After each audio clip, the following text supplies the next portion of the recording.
Okay, let's get it. So, as you know, last time from my last assignment, I didn't really record a video, but I decided to get out of my comfort zone, especially for something that I'm so passionate about, like Demon Hunters, because I recently watched the movie, and I genuinely just want to dive into it right now.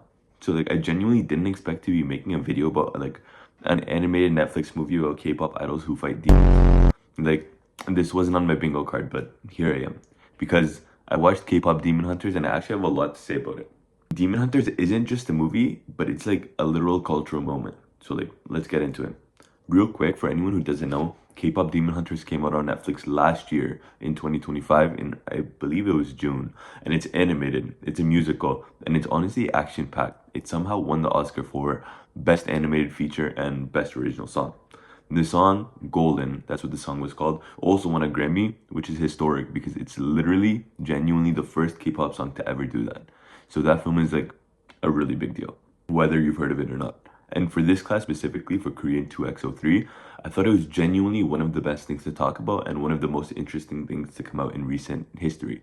So I wanted to kind of like break it down for like what it's about, what it gets right, like what it gets wrong, and in general, like the impact it makes on Korea. So moving on, I wanted to essentially talk about what the show was first. So there's a K-pop group called Hunter X. There's three members in that, which are Rumi, Mira, and Zoe. They're famous. They just finished the world tour, and they're exhausted because who wouldn't be after a world tour? So just like typical idol stuff. But also, they're also secret demon hunters, and they've been for generations. Their job is to just maintain this magical barrier called the Han Moon that keeps out demons from the human world.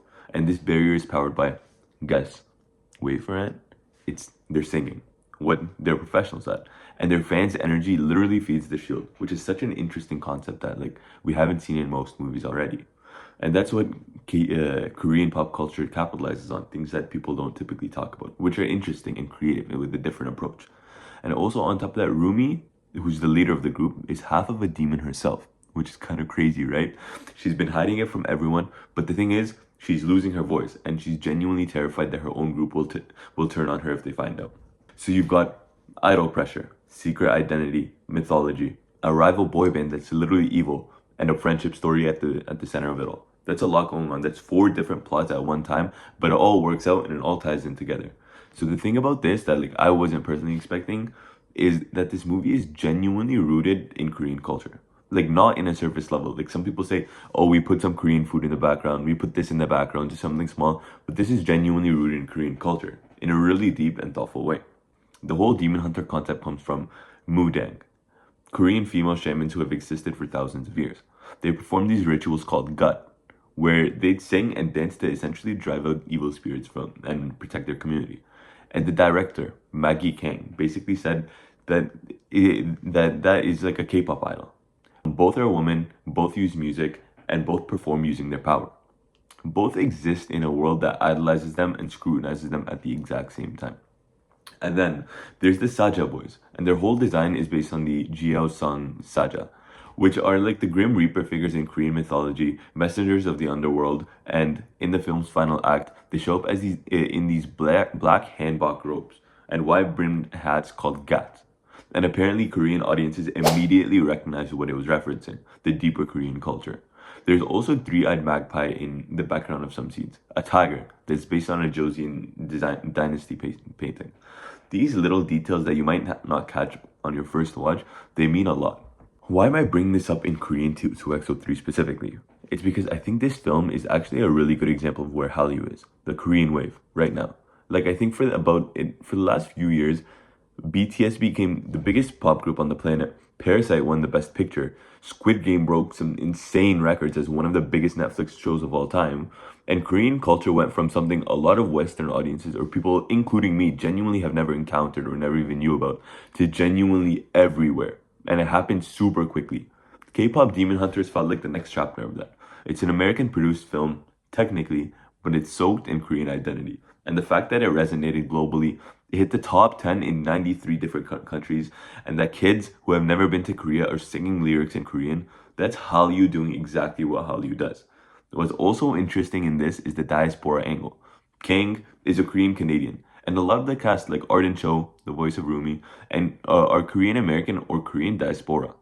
And there's even a character, Zoe, who's Korean American and spends the movie anxiously trying to prove that she's Korean enough. It's a really real feeling for a lot of people that just feel like they don't fit in. Like sometimes I feel that personally as well. And the fact that it's in this film, in a mainstream animated Netflix movie, is kind of huge, to be honest. Okay, so my actual personal take. I really liked it more than I thought I would, and I feel like everyone that's watching this would also like it a lot. The animation is fantastic. The soundtrack slaps, and Golden is genuinely a great song. Not just impressive for a movie, but like actually a really good song. And the Twice version of Takedown over the end credits, incredible. Stayed through the whole credits for that. Rumi's storyline got me more than I expected as well. The idea of hiding the parts of yourself you think will make people reject you, especially in an industry that demands perfection, that genuinely hit.